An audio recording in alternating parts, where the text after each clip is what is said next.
Namaskaram to all. Myself, Rishikesh Ajay Kant, a student of IIT Madras, welcome our chief guest of the day, Professor MD Srinivas, the respected faculty member and students to our 8th annual Shri BankimChandraChattopadhyay Memorial Lecture. In 2017, we started an annual lecture series named after Shri BankimChandraChattopadhyay ji, usually conducted at the end of the academic year. The first lecture was delivered by Dr. Anirban Ganguly. Subsequently, we had Dr. Meenakshi Jain, Dr. Vikram Sampath for the subsequent lectures. Vande Mataram, our national song, was written by Shri BankimChandraChattopadhyay ji, which embodies the historical and cultural legacy of India. Our national song has an inherent nature which inspires every Bharatiya to visualize and bow down in the reverence of the maternal Indian nation, and inspires every one of us to fulfill our national duties. The national song Vande Mataram has played an important role in the Indian independence movement, as the song is an ode to the mother goddess, as it is written in the novel Anand Mat. The Vande Mataram Forum at IIT Madras aspires to take initiatives that introduce and sensitize the student community about India's rich cultural, economic, socio-political, scientific and technological history. The shloka from Ramayana, Janani Janma Bhumischa Swargadapi Gariyasi, which means mother and motherland are superior to heaven. This same shloka has kept us going ahead for the last decade in the institute and has inspired our ideals about the country, about our homeland, the India. Today, it gives me immense pleasure to welcome once again our chief guest, Shri MD Srinivas ji, for the event. I request Professor MD Srinivas to start by lighting the lamp in front of the image of Shri BankimChandraChattopadhyay ji.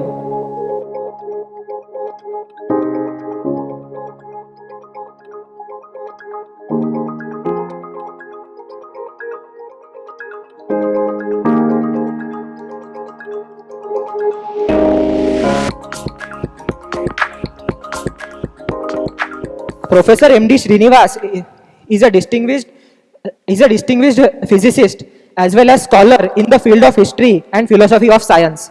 He is celebrated for his studies in the field of quantum mechanics as well as the Indian traditions of science. After completing his PhD at the University of Rochester in the United States, Professor Srinivas taught at the University of Madras from the year 1976 to 1996.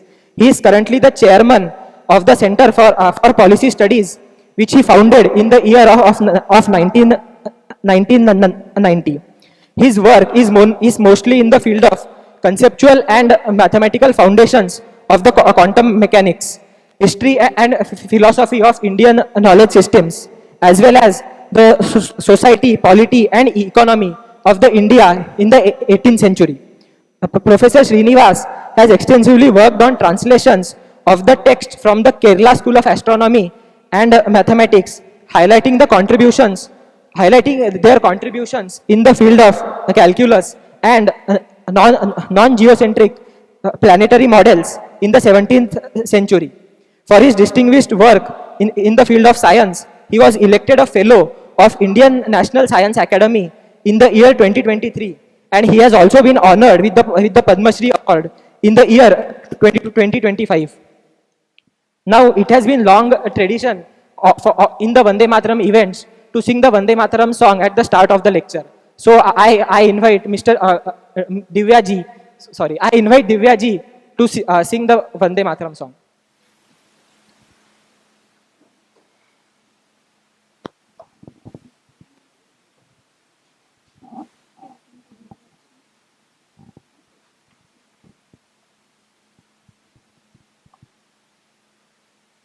Vande Mataram, Vande Mataram, Sujalam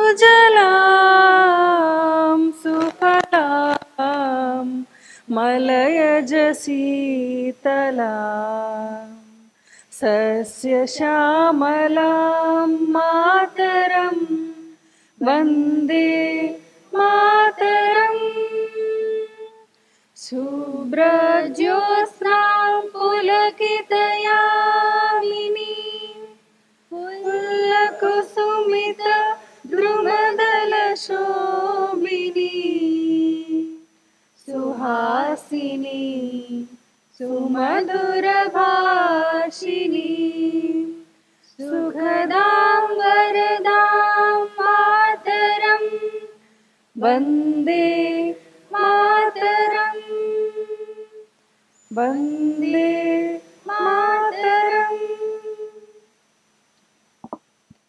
Now, before start of the lecture, I would invite Professor L.S. Ganesh to present the fruit basket to Professor M.D. Srinivas.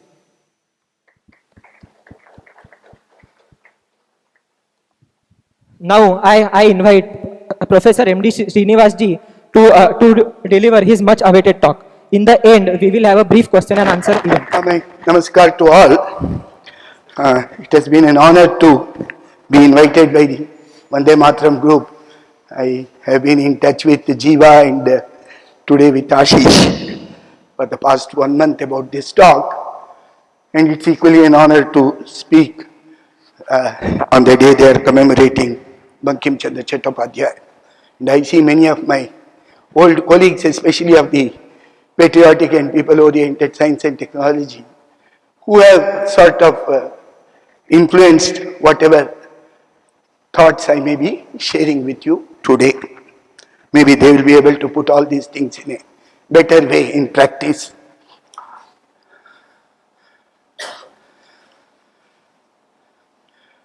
Incidentally, I had given a talk in the Vivekananda Study Forum, I think around 2012, on the Indian discipline of producing and sharing food in plenty, based on a book that we wrote, Annamba Kurvita, in the 90s.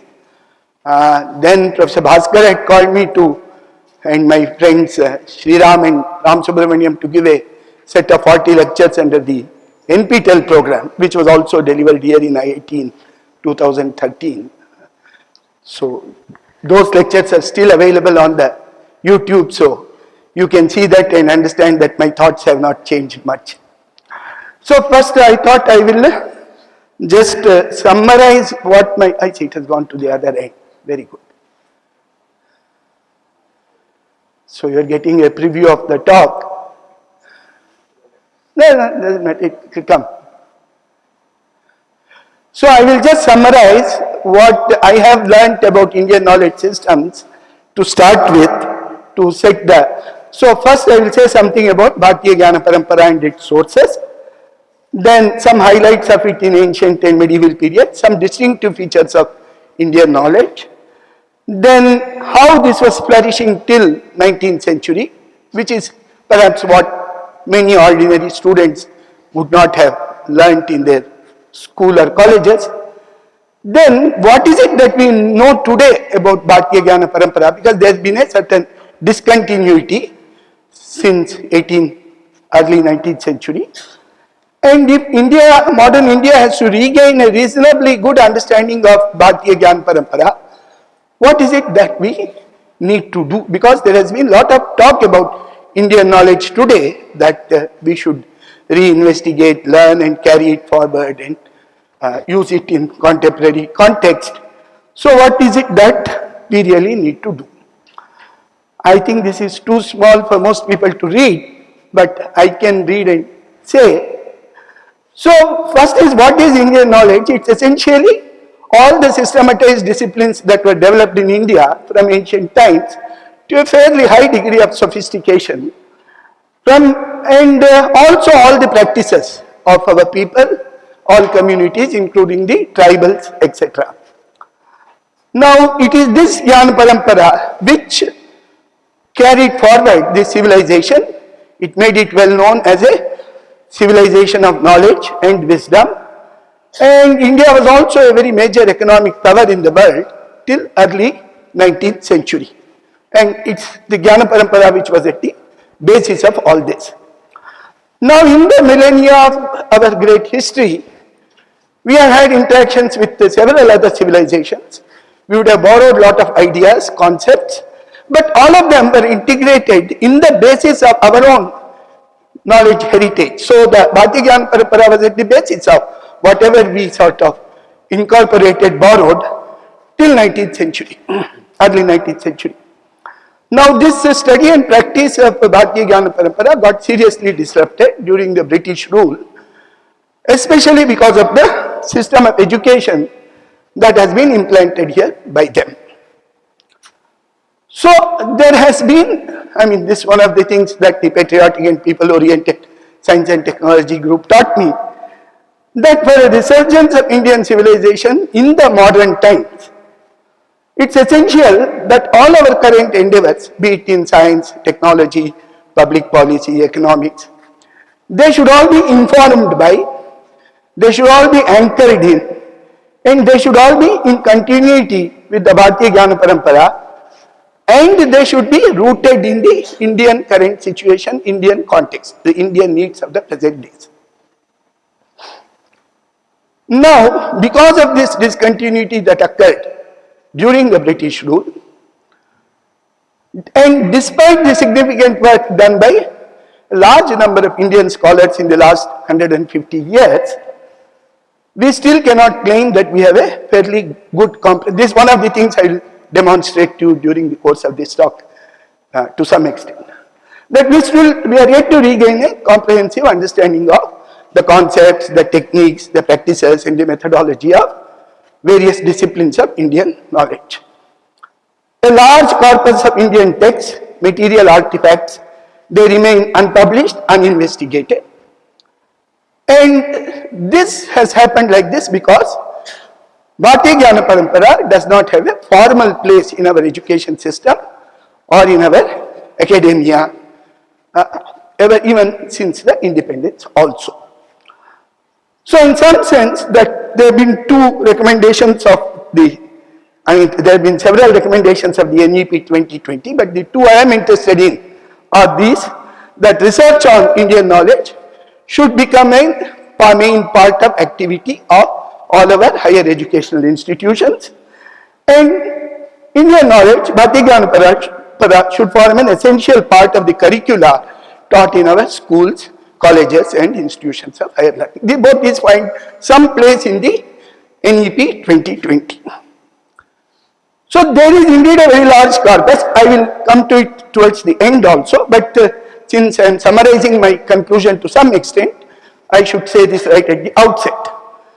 So for us to regain a comprehensive understanding of Bharatiya Jnana Parampara, we need to pay particular attention to collecting, preserving, documenting, classifying, digitizing and making widely available this huge corpus of Indian knowledge. What are they?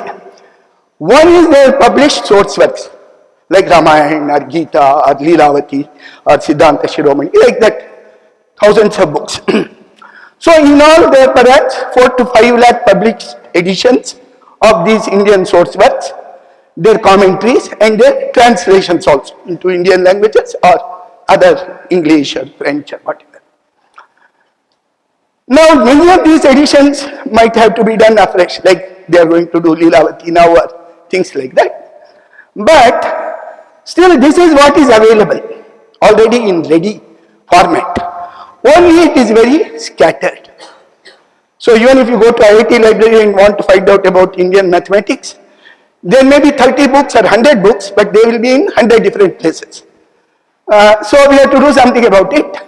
But this is the material that we should begin to work with, which is already available there. We should incorporate it, we should study it, incorporate it in our teaching and research to the extent that is meaningful. And that process shall also create the need to look at the unexplored texts. What are the unexplored texts? Now that is a huge thing. So these Indian manuscripts are variously estimated. Currently going estimate is that there are about 1 crore of them, 10 million. But over 85% of this remains unexplored, meaning you don't even have catalogs and lists and all that of that. Then there are inscriptions, which are very important, which are records on stone or copper plates. And at least a lot have been collected, recorded by the Archaeological Survey of India. And again, only 15% has been edited or translated. Much of the history of our past that we know comes from these inscriptions. Of course, there are archival records, correspondence, etc. And a very large portion of one of my mentors, Shri comes from a study of these kinds of material about 17th, 18th, 19th centuries. Then there is the material heritage from the past, objects, tools, instruments, structures, say temples, forts, dams, reservoirs, settlements. Then living practices of our people and communities even today. And finally, of course, there is a large corpus of modern studies of all this, reports, books, articles, documentaries, etc. So, this is a very large corpus, scattered right now as far as we are concerned. Wherever they are in the rest of the world, maybe they are organized better. So now I come to the first part of my talk, some glimpses of what Bharatiya Jnana Parampara has been. So the technical disciplines in India were called Shastras. Shastra means to instruct. Now the basic thing about a book of Shastra like Leelavati or Siddhanta Shiromani or Sulba Sutra, that it talks not about a set of truths or propositions, etc. Main thing it tries to teach is a way of doing a particular task, or it could be several tasks which it defines for itself. So the Shastras actually talk about processes, way of doing, in modern language, algorithm, you can say, systematic procedure to do something. Algorithm we think only in the context of mathematics or things like that, but in general, how to go about doing something. So these are called Vidhi, Kriya, Prakriya, Sadhana, Karma, Parikarma, Karana, Upaya in our old books. And even Gita talks of Shastra Vidhi basically. This is one thing that is true about all canonical texts of India. All disciplines discuss how to do various things. Another thing is every text of India right at the outset says what it is going to do, what this subject is about. So if it is grammar, Vyakarana, it calls itself Shabdanushasana, and in the beginning of it, it says we have to find out how to produce grammatically valid, meaningful words, sentences, etc. That is the goal of Vyakarana. So mathematicians call their discipline as Ganita, which means calculation or computation. So that is doing calculations with numbers, geometrical objects, and more complicated things. Astronomers calls their discipline as Kala Vidhana Shastra, that is its discipline of determining time.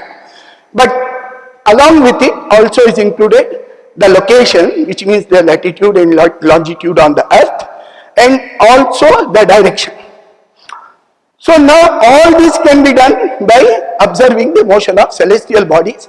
So astronomy has become the science of studying, calculating, observing the motion of celestial body, but with a view to do this, not to understand the ultimate cosmology of the universe. I mean, they may talk about it also, but the purpose that most people learn astronomy is for this. Similarly, the Ayurvedic physicians, the text will say, it is to keep the healthy people healthy and to cure the balance, this imbalance in a person who has become unhealthy, to make him or her healthy. So this is the way. So every discipline, and Shilpa Shastra, you go to anything, and as I said, even Bhagavad Gita will tell you what is the purpose of this. So that's how it is. So now we come to some specific disciplines. So first let us start with the oldest discipline in India, which is the science of language. So it goes back to Vedas. The division of the Vedas into various pathas, Pada Patha, Krama Patha, Jata Patha, Dhana Patha, etc. They are what are called the Pratishakya or Shiksha texts, which are 1000 BC or around that time. Then these are the grammarians who preceded Panini. There are about more than 10 of them. Then Panini's Ashtadhyayi, which was written in Shalature near Pakistan-Afghanistan border, around 500 BC or earlier. Now, at the time of Padapata itself, the sounds of the language were organized, and that is what finally led to this. First I will show this in English and then I will show it in Devanagari. Maybe there may not be people who. So the sounds of Sanskrit are all organized, all Indian languages. This is the source. Guttural means from the throat, palatal means from palate, cerebral means from cerebrum, then teeth, then the lips. So they are classified into vowels, short and long. A comes from the throat, E comes from the palate, R comes from cerebral, U comes from the lips. Then the consonants are divided into stops or plosives. They are unvoiced voice, that is the difference between ka and ga. Both of them come from the throat, but one is unvoiced, another is voiced. And there is an aspirated, other aspirated, that is the difference between ka and kha. And there is a nasal sound na. So these are the standard plosives. Then there are nasal sounds amongst consonants. These are all the correct names in linguistics. Approximants, this yara lava, fricative, shashasa, ha. So everything is classified by ghosha, aghosha, mahaprana, alpaprana, kanthya, talavya. That is the way this table is there. So this is called asya and prayatna, the source of the sound and the effort you make. And so it was sound which was classified first and the script came later. And because of that we could create such a wonderful script which reads like the sound itself. That if you look at the script, you know the sound. So this is the characteristic of all the Indian scripts, and this is also the characteristics of all those countries which adopted Indian script, most of Southeast Asia. Then to some extent special scripts were designed in Japan, Korea and China to use Buddhist texts. They use the Indian script. Even in Central Asia, Khotan, etc., this script was used.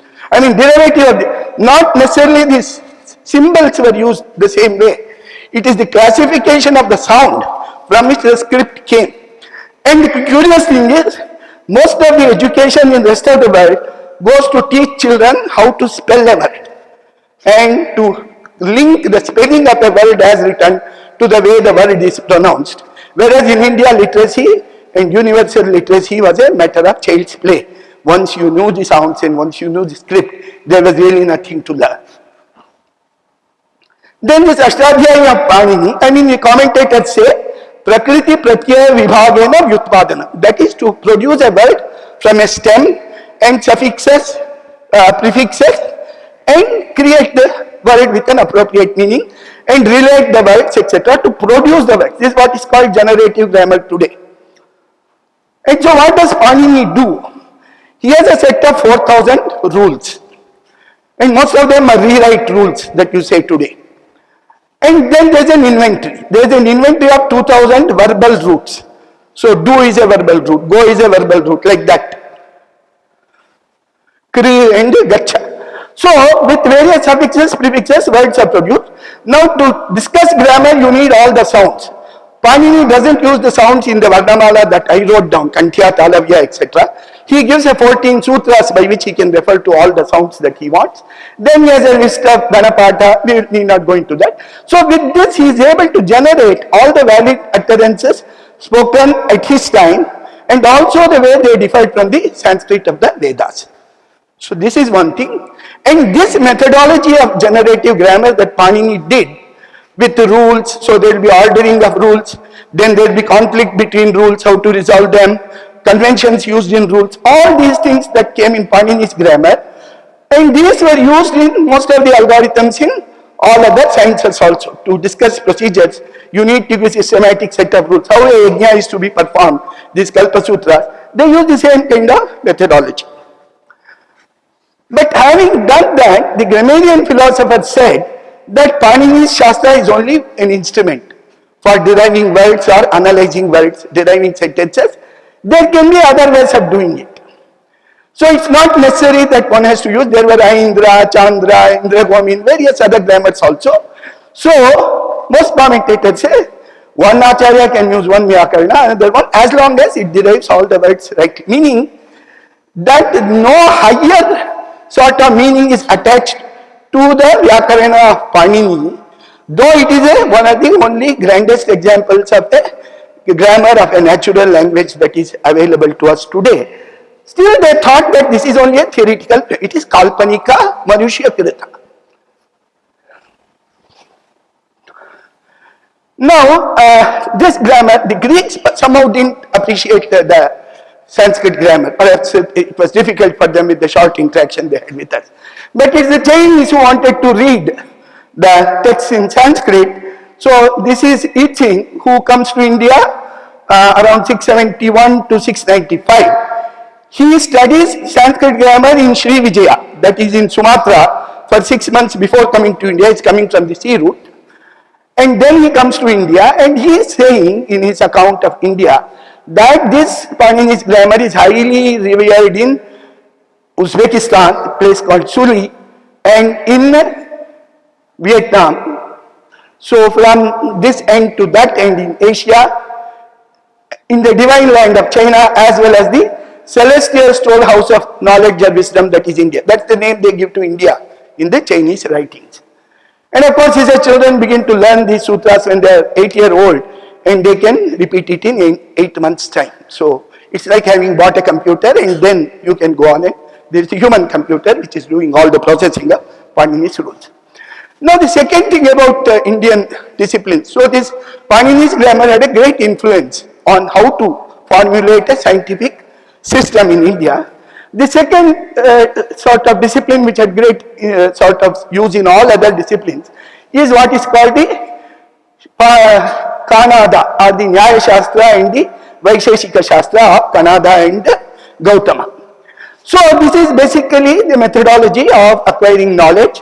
So the various pramanas that are used, or the instruments of knowledge, are observing, making inferences, analogy, and using the statements of others, either the older texts or of experts of contemporary times. Now this Nyaya system of inference is not like an Aristotelian syllogism, all men are mortal, Socrates is a man, therefore Socrates is mortal. It is a different kind of inference that you see smoke in a distant mountain. So you say the mountain has fire because of smoke. Wherever there is fire, there is smoke, as in the kitchen. Therefore, so this is what is called an inductive inference based upon a general inductive principle. So this is the kind of thing that we do in science all the time. So obviously, they had an understanding that these inductive generalizations are fallible, and so this anumana, that is inference, had an inferior place amongst the sources of knowledge to other sources of knowledge, that is pratyaksha and tradition or agama, traditional book. Pratyaksha is what people see themselves. Tradition is what people have seen in earlier times and have continued to see. So this anumanam, yat punara anumanam pratyakshagama aviruddham, saha nyaya bhasa. Pratyakshagama viruddham nyaya bhasa. That a conclusion which goes against your pratyaksha or well-established tradition is somewhat doubtful. One has to look at it very carefully. And this is used in our sciences.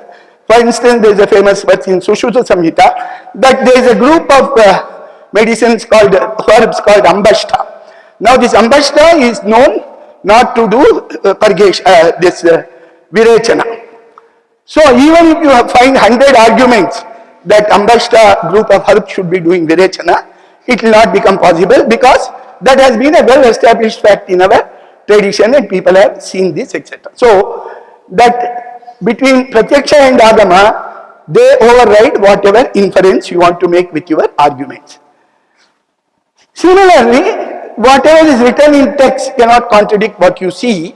So if a group of medicine is not producing the result that it has been said in the text, you should re-examine whether you have understood the text correctly or understood the medicine correctly, because it is contradicting what you are observing. So this kind of hierarchy of pramanas goes from very ancient times. This is something that you don't find in the philosophy of science in most of the other civilizations, which are mostly based upon their theoretical understanding of the world. And then they argue at each time, they say that the theoretical understanding of the world they have is the final and the supreme and the ultimate truth. And this ultimate truth keeps changing from decade to decade, centuries to century, and millennia to millennia. Okay, we go to astronomy. So, first is the very ancientness of this. And it has a lot of mathematics and astronomy in the Vedic corpus. They are not astronomy or mathematics texts. But while they are discussing various things, lot of observational astronomy comes, lot of mathematics numbers also come. So this decimal place value nomenclature is there, fractions are there, sequences are there, their attribution to 0 and infinity are there. May not be as numbers, but as concepts. Then if the observational astronomy, this is something important, that the Vedic corpus talks of solstices and equinox, etc. But there, solstice is the place where on June 21st or December 21st, the sun's motion reverses direction, south to north, north to south. So if they say at some nakshatra it is happening in the book, it may not be immediately, you cannot sort of say what the time is. That nakshatra keeps varying at a very slow pace, 72 degrees in 1 year. So 26,000 years, the ayana points change over a circle. But there is something else which is the pole star. So the Earth's axis points to a point in sky, that is the north celestial pole. If there is a star in that place, you call it a pole star. So that again keeps changing.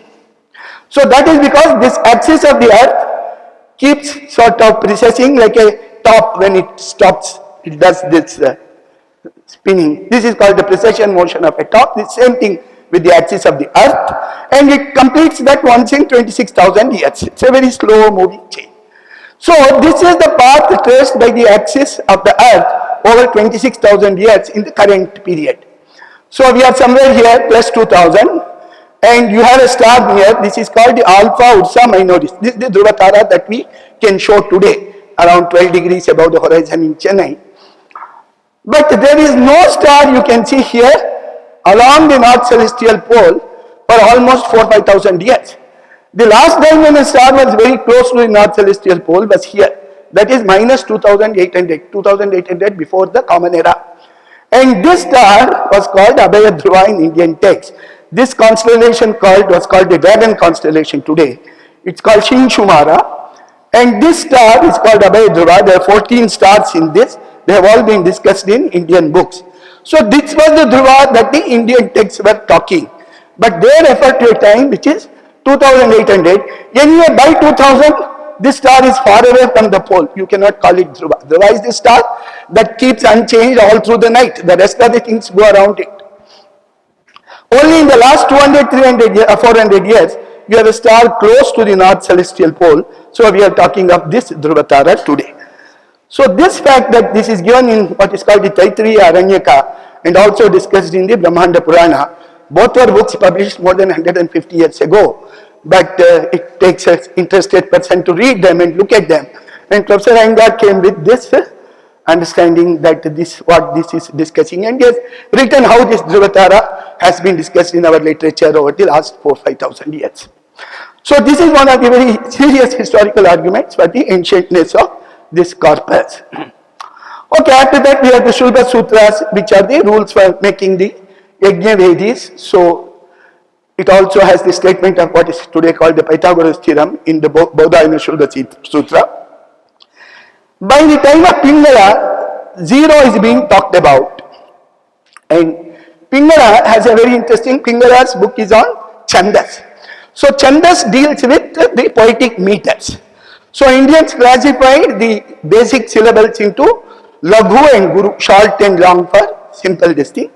So a poetic meter of length n, how many possibilities are there? Each syllable can be either Laghu or Guru. So you have 2 to the power n. So to calculate this 2 to the power n, Pingala is giving these 4 sutras, Dvirarde, Rupe, Shunyam, Dvishunya, Tavardade, Gunitam. That is, take your number n, try and divide it by 2. If it is divisible by 2, you just put a mark 2 somewhere. If it is not divisible by 2, you subtract 1 and put the mark 0, Rupe Shunyam. Then do it till the end. Then there is a reverse process. Wherever 0 occurs, you multiply by 2, and wherever 2 occurs, you do a squaring. This is one of the fairly optimal algorithms for calculating the power of any number. It's based upon these two standard relations. A to the power 2m is am squared, a to m plus 1 is a. This is in 300 BCE, when even the decimal place value was not fully established. He is coming with this algorithm. And of course, it so happens that I think Donald Knuth was the first person to point this out. So I have taken this example when a is equal to 21. So A21 is multiply A by itself 21 times, whereas you have to do only 4 squarings and 2 multiplications to do this exponential. So these are the kind of algorithms that you will find. There are many more in Pingala, and something about the binary kind of systems are also there. So this decimal place value system ultimately goes back to the Vedas, because numbers we today also talk in the base of 10. Ashtadhyayi has the idea of 0 in linguistics. The Bauddha and Nayayika philosophers talk of Shunya and Abhava. This Chandra Sutra in 3000 BC is using 0 as a symbol.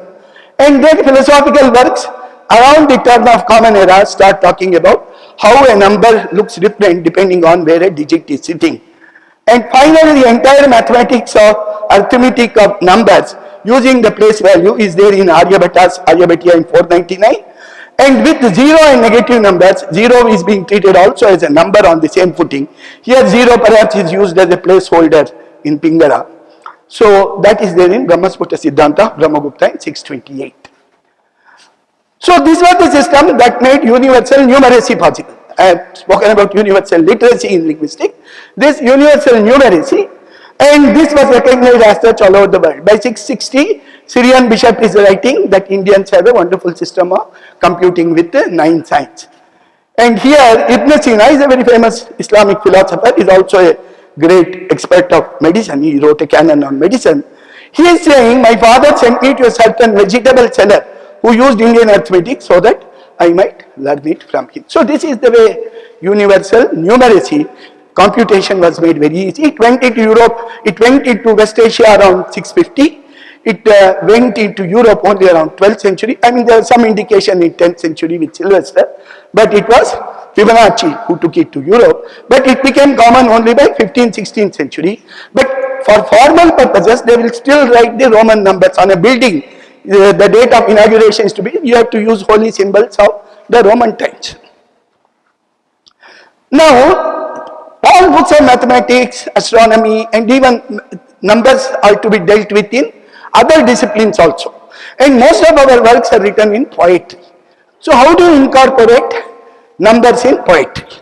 So a system was used, there are many systems, but one of the common systems is what is called the Chattopadhyay system. Use the consonants as the code for numbers. Ka, kha, ga, ga, na, cha, cha, cha, cha, nya. Code 1, 2, 3, 4, 5, 6, 7, 8, 9, 0. Similarly, ta, tha, ra, dha, na, ta, tha, da, da, na, code 1, 2, 9, 9, 0. Pa, pa, ba, ba, ma, code 1, 2, 5. Ya, ra, ra, ra, sha, sha, sa, code 8. If you have a la, then 9. All the vowels code 0. And in conjunct consonants, you use the last consonant before the vowel. With that, you can convert all linguistic expressions into numbers. In fact, many people today write theses trying to find out the date of Ram Janmabhoomi sort of consecration in some Vedanta Rishika's work or something like that by using numbers like this. What about Tamil? This was used, I will give you an instance of how it is used in literature. Tamil does not have all the 25 consonants. Ka, kha, ga, ga, nga. Ka, nga is there, cha, nya is there. Ga sound is there, but the symbol is not there. And so the Tamil astronomers came up with, around 12th century, came up, or perhaps even earlier, we have it in a 13th century book called Churamani Ullamudiyan. And all the vowels are used to encode numbers in the same way. A is 1, A is 2, E 3, 4, U 5, 6, A 7, 8, I is 9, O are all 0. So this is used in something called Chandra Vakyas. What is Chandra Vakya? It is to calculate the longitude of the moon. There were 248 Vakyas which children used to learn in their childhood, even 50, 60 years ago, especially in Kerala. So the moon's orbit around the earth is an ellipse. The point most distance from the earth is the point where the moon is moving the slowest. That is called the apogee. It's called the Chandrocha. So when moon and its ucha are in the same direction, on some day. The next day at the same time, the longitude of the moon will be 12 degrees 3 minutes away from the previous day's moon's longitude. And the second day it will be 24 degrees. This is because the speed of the moon varies with its distance from the apogee to the first order. So in 248 days, 9 such revolutions between moon and the apogee are constructed. So those are called anomalistic revolutions, and these Chandravakyas are written. So in Sanskrit, the 0 Rashi 12 degree 3 minutes is called Girna Shreyaha. Ga is 3 Kakha Ga, and that is this 3 minutes. Urna, the second consonant is Na, Tata Dada Na is 0, that is 0. Shra, Ra is the second thing, that is 2. Ya is 1, and you have to write it from the right to left and read it from left to right. So that is 12 degrees 3 minutes. And in Tamil, you have this Vinnor Nathan. A, I, V is 3, O is 0, Na is Dirgha 2, Ta is Rasva 1. So like this, the Chandravakyas were done in so. Of course, this is very accurate for the longitude of the moon on Amavasya Purnima. That is when the moon and the sun are in opposition or conjunction. Obviously, therefore, for eclipses also. So about healthcare, I will not say much, but here, this is the description of Fasyan. Fasyan comes here around 399. He is in India till 414 or something like that. He says the cities of this country have these hospitals or poor houses, whatever you may call. All the poor and destitute in the country, orphans, widowers and children, men, maimed people, and all who are diseased, including people who are well-to-do perhaps, go to these houses and are provided with every kind of help, and the doctors examine their diseases. They get the food and medicines which they require. So such hospitals were there in various cities. This is what Fasyan is describing in about the heart of India. There is a very detailed description in Charaka Samhita of how a hospital should be. Charaka Samhita, the Charaka version would be maybe 300, 400 years BCE. Agnivaisha's version will be earlier. Now, just to show that what kind of information comes in inscriptions. So this is a temple in a place called Tirumukkudal. This is in the Chengalpet Kanchipuram road, somewhere in the middle. And this is a conjunction like Triveni of Palar and Cheyyar. Of course, there is a third river called Vegavati. This is Appan Venkateswara Swami temple. Veera Rajendra, who is son of Rajendra II, his reign is 1063 to 68. He has an inscription in this temple. He set up a Veda Pathshala with 60 scholars and an Aturashala with 15 beds, a hospital with 15 beds. So this is an inscription which runs to 55 feet and occupies about 540 feet in all. So it's a mine of gold, mine of information. So one of the information is that in this Aturashala, the physician was paid 90 columns of paddy. A column of paddy is about 125 kilograms. The surgeon was paid 30 columns. The 2 nurses received 30 columns. The barber received 15 columns and the waterman received 15 columns. So this is the sort of ratio of the emoluments received per year. And about 20, our Dr. Girija will know all this and much more. These are all the famous medicines of Ayurveda today also. So this is how temples got built in Southeast Asia. This is the 9th century Trimurti temple at Prambanan. It's the largest temple in Indonesia. This is of course the great Angkor Wat temple, whose area is the same as the Vatican City, built in 12th century. It's the largest, it's a Vishnu temple. So around 1068, India was really continued to be known as the land of wisdom. So this is a book of categories of nations written by one Andalus. Andalus means Spain in Arabic. And he is one astronomer in Spain. Spain then was a part of the Islamic regions.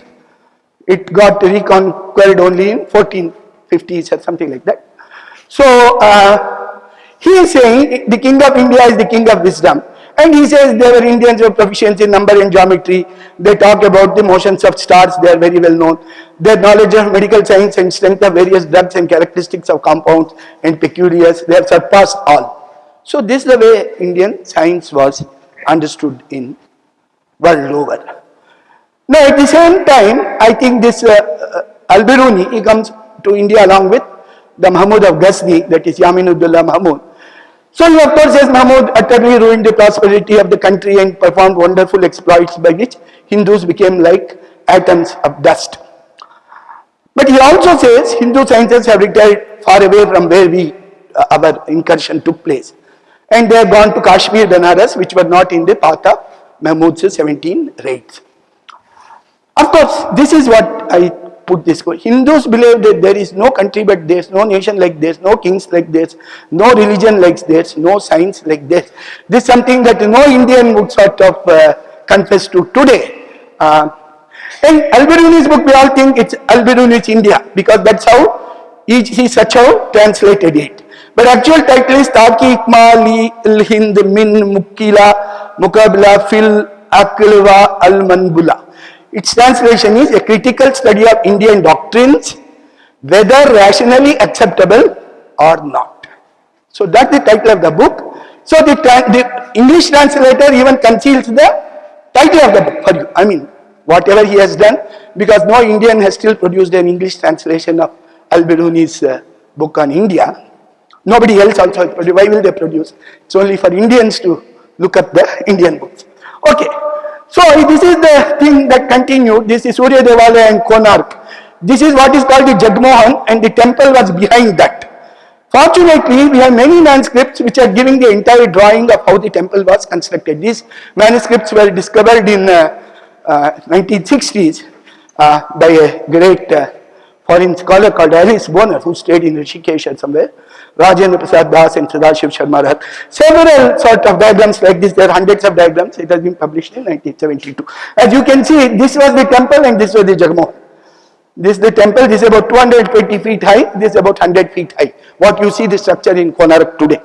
It is said that this was there till 1820, but there are no photographs of that. Now in medieval period, I will just tell you something about mathematics and astronomy. This is the famous Kerala school. It starts with Madhava, who discovered around 1400, not 1700 as somebody mentioned, around 1400, infinite series for pi, sine, cosine, and fast convergent approximations to them, meaning the verse in which Madhava is writing down the infinite series, he doesn't stop there. He goes ahead to say how to calculate a good approximation to this. So the idea was not just the series. Idea was to do better and better approximation. The same thing about the Madhava sine series. Then Parameshwara, who did observations for over 5 years, Nilakanta Somayaji, who wrote all these works, and in them there is contained a revised planetary model.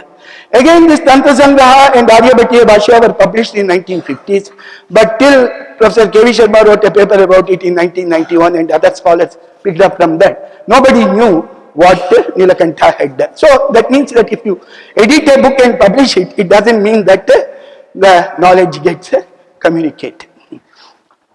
So it continued till 18th century. These are some of the series Madhava found. This first one is today called Leibniz series. The second one today is called Abraham Sharp series. Of course, these don't have a modern name. This is a series that Ramanujan wrote down while he was in India in 1910. And this was used to calculate pi to 1 billion places in 1980s. Now, what Nilakanta is, how did he come with this different planetary model? He is not talking of heliocentricism or geocentricism. He is saying about Mercury and Venus that their orbits do not circumscribe the Earth. That is all that he is saying. And of course, he is giving a mathematical model which is exactly approximates what came up. This he is writing in 1500. The mathematical model that Nilakanta Somayaji is giving is the model which mathematically approximates what Kepler had done. So basically these are his cosmological planetary model is like what Chattopadhyay gave in 1580. And here is Earth. The orbit of Venus and Mercury, the Earth is not enclosed by it. Why does he say so? How can you say from Earth? How can you find it out? And that's where the brilliance of his argument comes. You see, this the orbit in which Earth is going around the Sun or Sun is going around the Earth as seen from the Earth. Orbit means the set of stars which lie in that path. That plane is called the plane of ecliptic. the orbits of all these planets are inclined to that plane of the ecliptic. That means the planet goes above the ecliptic, comes to ecliptic, goes below the ecliptic. Now, for a Mars, the period for this latitudinal period and the longitudinal period is the same. Something like 2 years or 1.8 years or something. Now Mercury goes around the sun in 88 days. So in 88 days it goes up and down. But it goes around the earth as being carried by the sun in 365 days. For Venus, the period of latitude is 225 days. It goes around the earth. The period of longitude is 1 year. So it was in this argument, using this, today itself you can demonstrate it in a school, how the heliocentric model was discovered in India in 1500. So these are the great set of astronomers in India from 1300 BC to 1575. This Babylonian, Greek, this is the modern astronomy, these are the Islamic astronomers. Now Nilakanta wrote a book called Jyotirmimamsa. There he has discussed the methodology of astronomy. I will just give you some statements from him. First he takes up the argument that Aryabhata was such a great rishi and he was blessed by Brahma. Now the problem is, if we calculate using Aryabhata's book, which was written in 499 in 1500, the results do not tally with observation. So what do we do? Because how can Brahma go wrong? So he said this is not the issue, that this Devata Prasadan Aryabhata was that Mati Vaimalya Hetureva. Devata Prasada to Mati Vaimalya Hetureva. The grace of God is only for attaining clarity of intellect. That the great books are indeed product of great clarity of intellect, and that is the divine blessing. It doesn't mean that you have divine inspiration in what you are writing as a human of some absolute ultimate truth. Similarly, he is saying there is another text, these 5 Siddhantas are there. If we do the calculations with them, things don't agree, our rituals don't correspond to time, our activities don't correspond to time. So he says, what is the issue? That people who have learned good astronomy, they have to start with, when this older Siddhantas show discard, observation should be made with instruments and revolutions, new parameters, new theories should be formulated, and a new Siddhanta should be enunciated. Of course, these are all quite standard today, we will discuss it in science. But I will tell you in the end, that's not how science was understood till very recent times. So he is saying the purpose of teaching astronomy is not to tell you the truth of the planetary motion, but to give you the capacity and confidence to test the planetary motion as given in the books. So the kind of sentence you see in Nilakantha is, Tasmat Shishya Prashikya Paramparaya Sarvairapi Parikshanam Karyam. Aryabhatiyasya pariksha paratvadeva sakala deshakalayoho sputarthatvam na punahamini. Aryabhata is great because he is explaining this pariksha method, not because of the parameters that is contained in his book.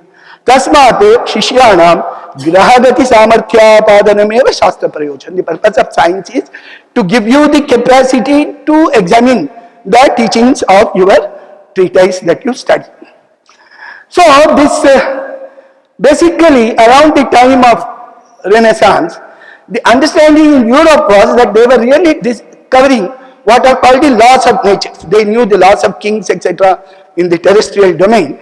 That science was to discover laws of nature came around this time of Renaissance, and everybody starting from Kepler to Descartes to Newton to Boyle. So all these people said we are discovering the divine laws of nature. That is, the earth has been created a clockwork and God has set it into motion by certain rules.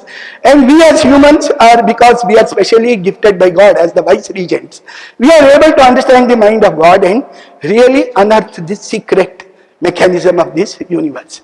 And if earth doesn't tell us the secrets, we can even torture it to get the secrets.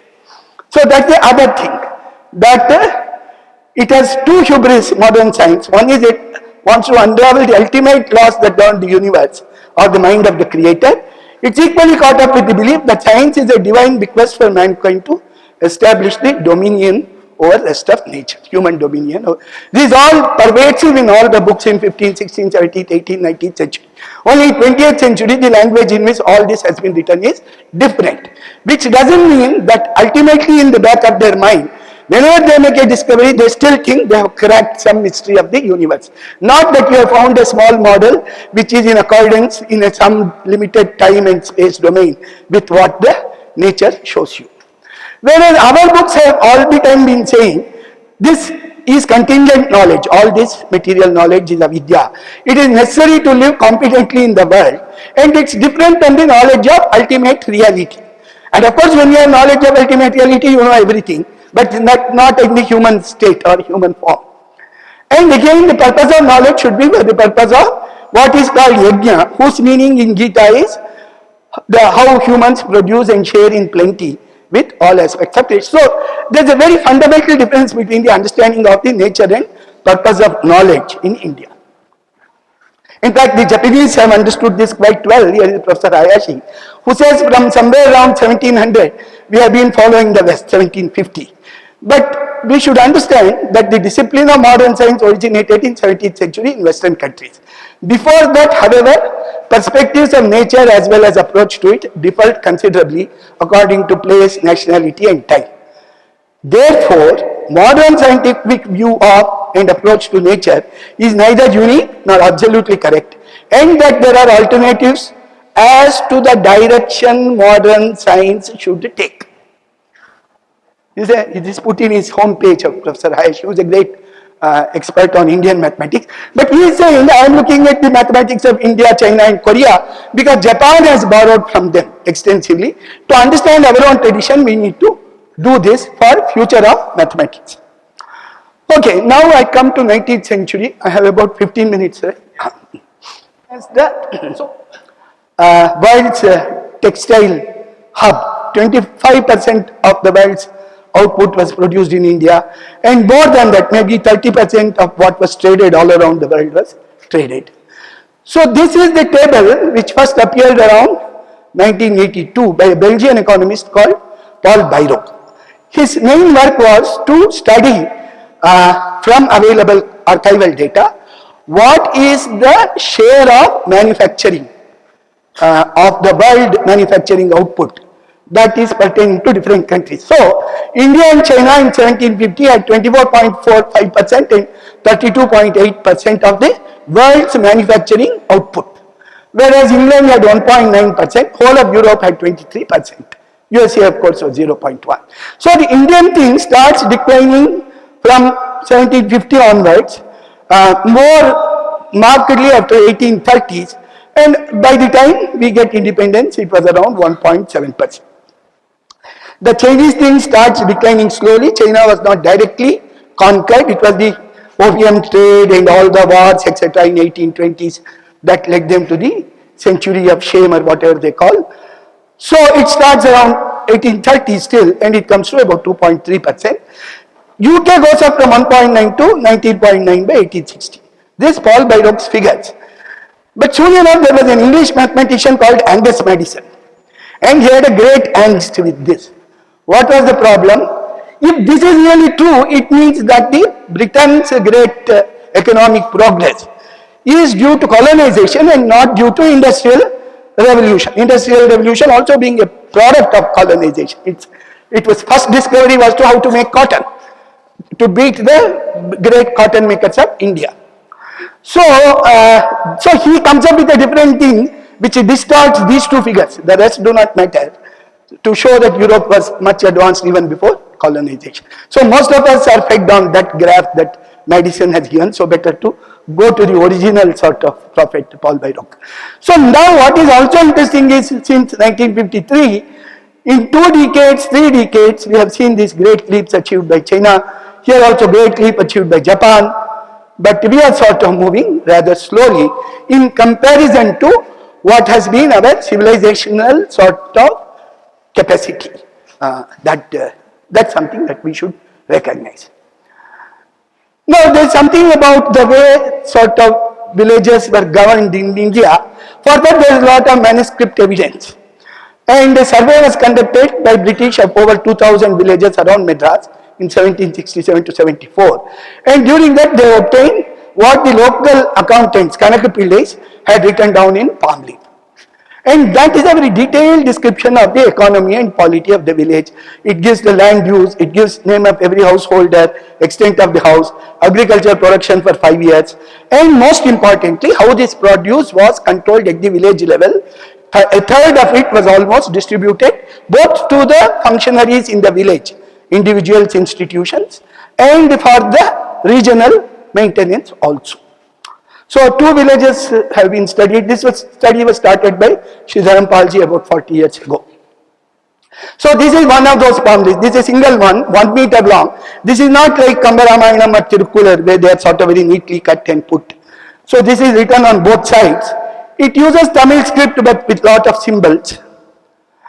So one village, Ullavur for instance, has 14 temples, 2 tangals, it's like a water body, 2 kulams, tank. Kutta is an unpaved tank. Maduva is where water comes and stops.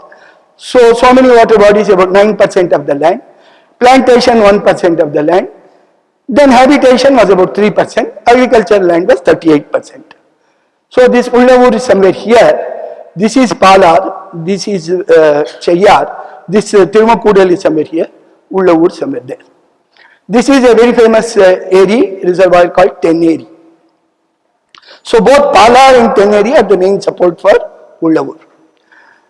So in this region itself, about 13% was under water bodies, 18% was under forests, and about 2% in plantations, and cultivable land was only 48%. So this map has so many blue spots. This is around 1950. This is a Survey of India map of 1950. This is the Chengalpet Reservoir. This is the Tenneri. Somewhere here the Madurantakam, the Uttamerur Reservoir comes. And all these are the tanks that have been built not in the last 100, 200 years. Most of them have been built. As you saw recently, that our Prime Minister went to Gangekonda Cholapuram to revive a reservoir that was built by Rajendra Chola. So in 1866, Major Sankey, whose name still enshrines one tank just next to the Indian Institute of Science. So he said that in the old Mysore state, there are 38,000 tanks in 29,500 square miles. But the main thing was the tanks were not individual bodies. They were constructed on the study of the entire topography of the region. In fact, if you see that map, you can see most of these tanks have their bunds on the right side. And the overflow mechanism takes from one tank to the other. So those overflow mechanisms are kalangal. Then there are mechanisms to draw water to the fields, that is called madag. So all these are engineering sort of feats associated with this. Mukundan here, he was here some time ago, so would have told you much more about that. Okay, so what Sankey is saying is that if you take out one tank or add one tank, this topography that has been studied will get disturbed and the chain will not be efficient. So it was a local thing, keeping in mind the global sort of the topography. So this is the interlink between the local people were doing it, but they were equally well in good touch with the entire region. And the philosophy was that neither region should take everything of the water. Persons who were there, again, about 14% were manufacturers, only 54% were peasants, 3.5% militia and police. Today we have less than 0.5% or 0.75% of militia and police in India.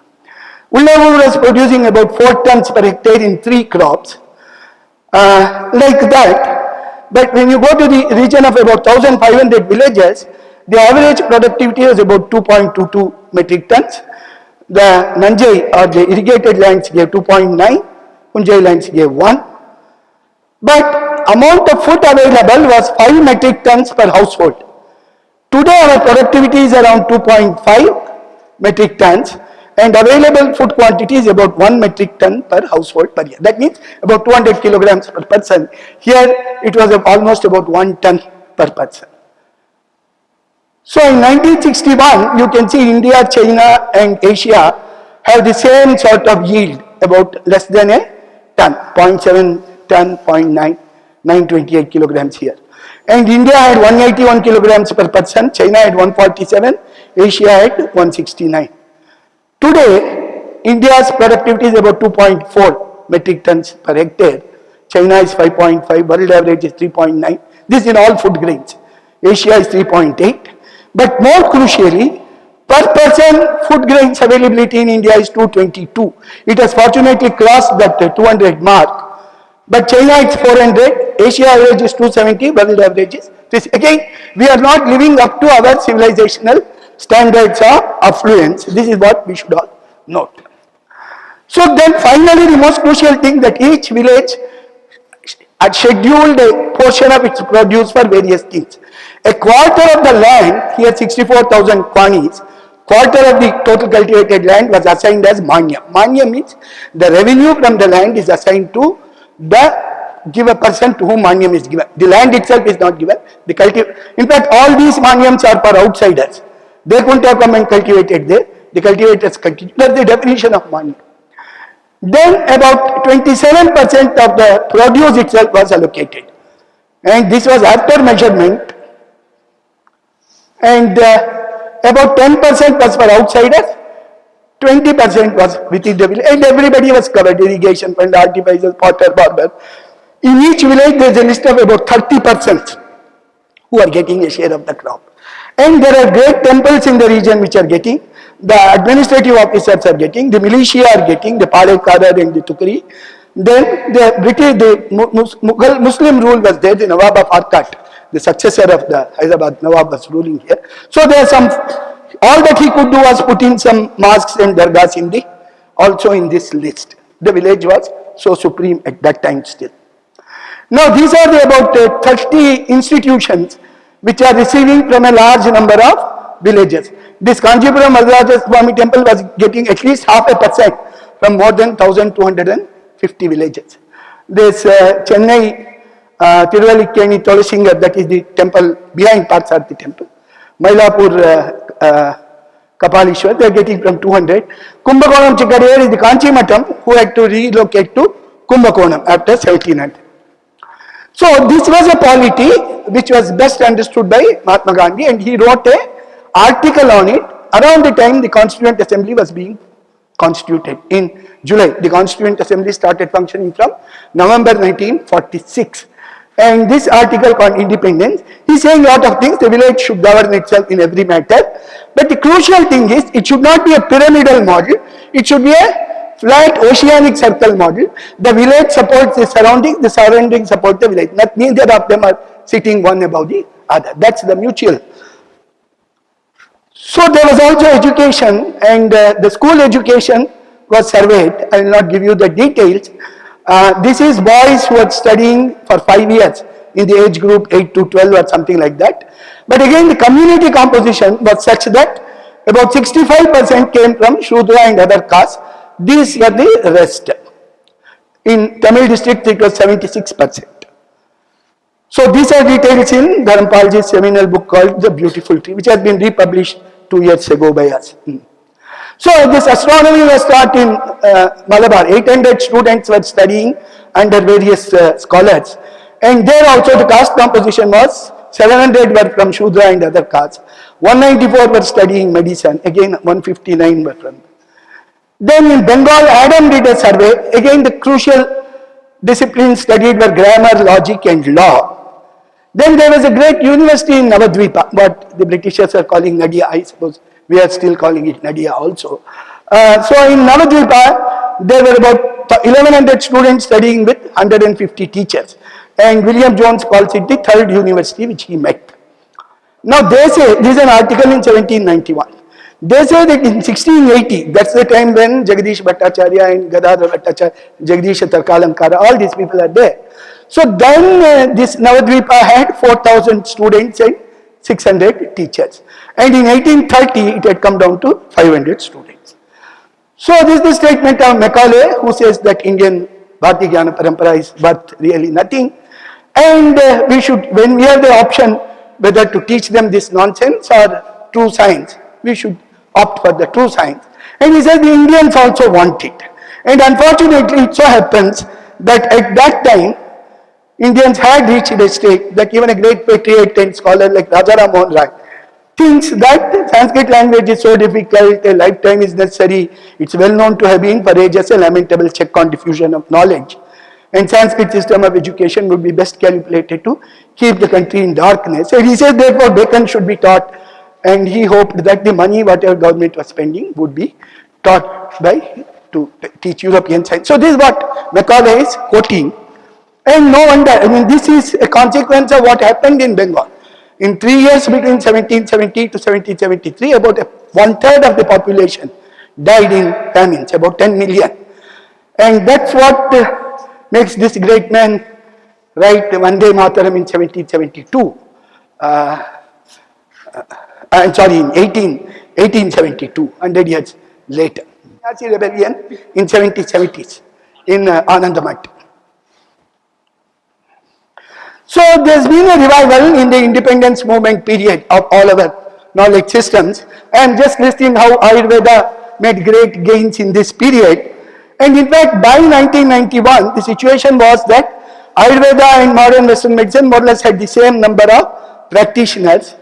Even the number of colleges were not too different. And the number of UG, PG seats, 12,000 and 4,000 here. But it has diverged very much after what is called the liberalization period. And especially the government support has almost become very little. So out of 731 colleges that we have today, 385 are government supported, meaning are government colleges. Whereas out of 540 colleges, only Ayurveda colleges, only 100 are government colleges. No wonder a recent survey said 40% of people have access to traditional medicine in rural area. That's the kind of situation. But what is continuing from 1950s is this.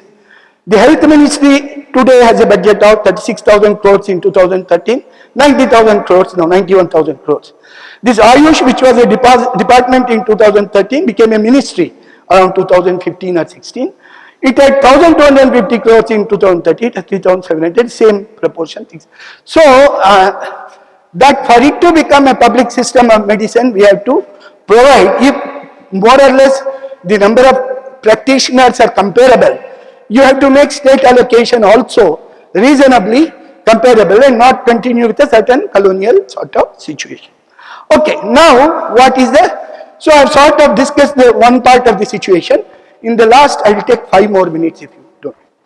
So I just try to tell you how little we know of our knowledge systems today in the sense of what needs to be known. So this was the list of sources I listed. So now there is this, first let me say something about manuscripts. So this 10 million manuscripts seems reasonable. Various surveys have been made. Recently there was a very major conference organized by the government in Delhi on Jnana Bharatam on manuscripts, with the idea that all these 10 million will be collected, protected and digitized and all that. Right now only 3 to 4 lakhs are in outside India, but the number of manuscripts which have been listed is only around 2 million, and at best 1 million might have been scanned so far. But what is publicly available in the web will be only about 1 lakh or so. The number of manuscripts in Sanskrit would be about 80%, but there are 20% of manuscripts in all other Indian languages.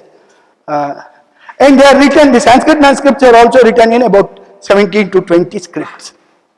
So this National Manuscript Mission, in its own page, one place it says 10 million, at another place which is perhaps a older web page, it says 5 million. So that's the kind of situation we are in.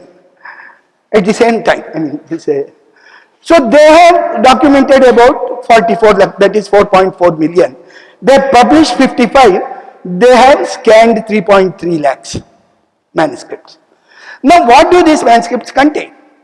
So this we know for Tamil manuscripts, because the Tamil University Vice Chancellor, V.I. Subramaniam, the first Vice Chancellor, he got to whatever catalogues he could get of Tamil manuscript catalogues.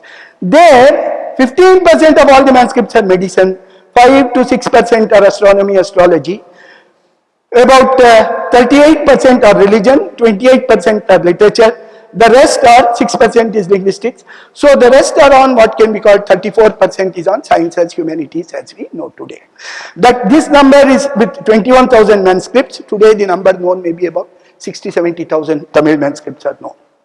Now in astronomy, I tried to use the work of K.V. Sharma and David Pingree, and we could make an estimate because huge number of lists of the catalogs have been published in astronomy and mathematics, we can see that at least 9,000 sources exist. Now, in the Indology period, only 15 were edited and 10 were published. This is mostly Europeans, Colebrook or that Whitney and Burgess and all that. Here, Indians start working. About 135 are published, 20 are translated. Post-independence, about 300 are published, 65 are translated. So, about 450 have been published and 95 have been translated out of 9,000. So, you can see the magnitude that we have missed. But even of what has been published, only about 1/5 have been translated. So, we are missing even amongst the ones which are published. So, when we talk of manuscripts, we should remember these 450 are also based on manuscripts. They have already work done by our own scholars, and many of them were very meticulously done 50, 60, 70 years ago.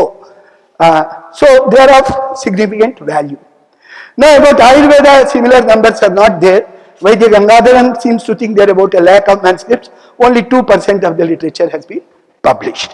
In medicine especially, each manuscript is valuable because this is documented evidence of the efficacy of their drugs and things like that, which we talk about, that where is the evidence. So these manuscripts are the ones which will contain all. Now, I want to make a case that these published editions of Bharatiya Jnana Parampara are indeed very important. My rough estimate is that could be 4 to 5 lakh books. Their source work, their commentaries and translations. There is also a large corpus apart from this 4 or 5 lakhs of modern studies, like some Wilson's essays on Vishnu Purana, something like, which is not a translation.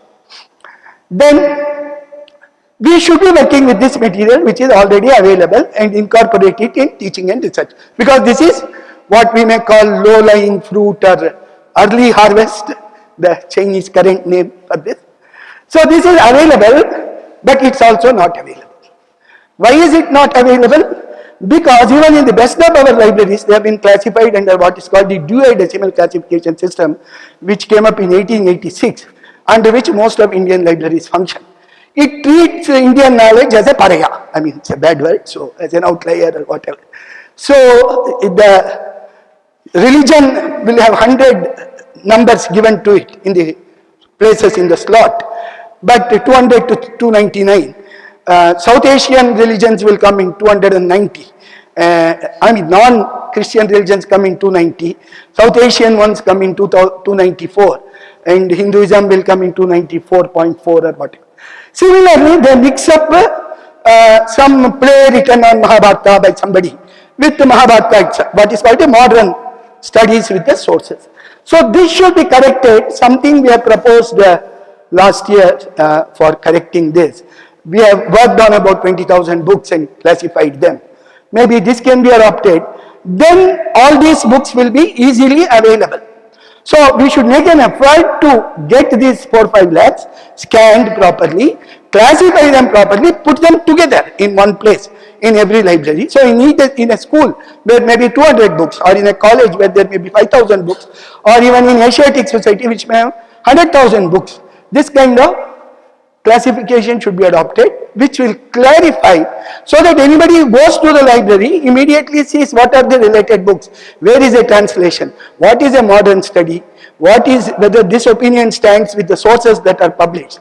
So this is first round of research, which we can indulge and teach it to our students, make an assessment. All courses can do this. Say there are maybe 200 books on Artha and Niti. There may be 500 books on Dharma Shastra. There can be this 500 books on Jyotisha and mathematics. So like that, that's an immediate corpus with us. Similarly about inscriptions, Professor Subrayappa made a study of eclipses, but he had only 1/5 of the corpus, and even half of that, out of which he tried to find out what eclipses are listed in our. Of course, there's a whole lot of social information that is there, as we saw in the case of that hospital in Tirumukkudal. But so he is saying that from this study, India has a compilation of 1,200 eclipses, both solar and lunar, recorded in the public inscriptions from 440 to 1850. They are gleaned from about 12,000 distinct. It cannot be denied that no other culture area in the world has such a continuous record of eclipse which exists publicly. And here are scholars like David Pingree who write in every article that they write that Indians never looked at the sky. They copied Greek manuscripts and wrote astronomical treatises. So, in summary, that for us to regain a comprehensive understanding, we can do it in about 10 years without much great effort. It is essential that all these sources are attended to. But most crucially, right away classify, reclassify and bring together all the published source texts, their commentaries and translation, and make them widely available in our libraries and on the web. On our web today we have about 1 lakh Sanskrit books. We have about 15,000 Tamil books, but it will be an enormous effort to find out what they are. They have been written in the most atrocious English spellings and other ways. So you will never be able to know what book is there in this internet archive. But we have to make them aware, and there may be terrible scans also. Then we should right away digitize, edit and translate all these 1 lakh inscriptions. Maybe now we have collected another 20,000 more, maybe it's 1.2 lakhs. This will also not take more than 4-5 years to do. We should have a program, big enough program for doing all the classification, collecting, preserving, documenting, digitizing the untapped wealth of our manuscripts. But that's such a huge thing, it might take about 2 decades for us to reach some point, and even then we should start then looking at which of these manuscripts are of interest and things like that. So this should go on, this is very important, because even for instance for Kerala mathematics, today we all know Madhava, infinite series. You take up any book of 1950, Madhava's name is not known. The concise history of Indian science that INSA published in 1971, edited by S.N. Sen, D.M. Bose and Subrayappa, does not have the name of Madhava, does not have the name of Nilakanta, does not have the name of Jeshtadeva, because all this became commonplace after 1955 when K.V. Sharma started identifying Madhava and Jeshtadeva, then others started publishing Aryabhatiya Bhashya, Tantra Sangraha and other works. So this is very important. Wherever we know something is very important, we should hunt for that manuscript and immediately do it also. So, and all this will happen if our higher institutions of higher learning are engaged in serious study and teaching of these sources. And for that, some good number of students should also be trained in various languages and scripts employed in this. So, all that in summary, we have a good enough corpus which can be put together in a reasonable manner in 5-10 years. We have much larger corpus which can be done over 1 or 2 generations. And that will give us, and then we need not talk about our Jnana Parampara. We should extract whatever essence from it, and all of us know what it is, and keep moving on from there. And that's my request that all of you should consider, and thank you very much for the opportunity.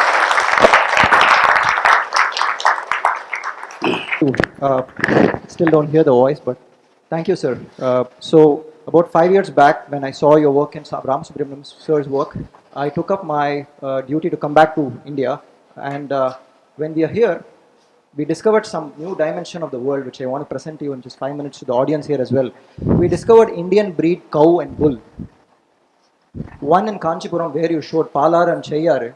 It's a nice hump and a long neck and a sensitive skin and eyes looking side to side. It is one of India's 175 breeds in Tamil Nadu. 45 breeds in Tamil Nadu alone. 175 in India, I beg your pardon. 175 breeds all over India, 45 in Tamil Nadu. We have 450 of them raising now in Kanchipuram. 1 acre of land is giving us 30 bags of indigenous rice, about 1.5 tons in every 2 months. And 4.5 acres of land is giving us 700 kilograms of vegetables across 14 varieties, sir. So this pursuit of indigenous wisdom got us here. I really want to thank you, and I'm in touch with Ram Subramanian sir all the time. Precisely, I would like to talk about the statistics about cattle, which is missing here. And maybe that you should share in, they have a WhatsApp group, maybe you should share because others will have to ask questions. So Sure.